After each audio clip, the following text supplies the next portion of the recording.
Alışkən Sumurşan. Adını zəhmət. Ragil. Soya. Hüseyinov. Ragil Hüseyinova ve bütün gazilerimize elinin oradan güzel bir alkış gelsin. Biz size ömür boyu minnettarız.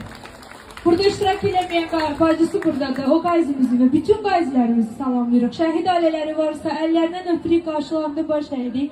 Biz sizə ömür boyu borçluyuq, minnəttarıq. Allah sizə elə gözəl talih, qismət versin ki, o müharibədə yaşadığımız bütün pislikləri unudasınız. Amin. Allah herkesin evine, ocağına her zaman ruzi bereket getirsin. Çünkü bizim Azerbaycan milleti çok qonaqpərvər millətdir. Ve biz bölüşmeyi bir çörəyimizi bacarırıq.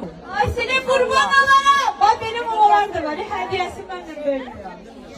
Deyirəm sen indi bugün çok baş üstə. Yo, elə bir də gül alıblar xalasından. Nələr alıblar?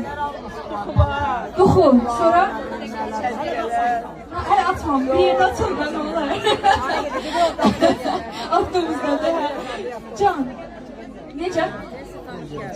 Kardeşinizin adı güttü. Tebrik edirəm kardeşinizi.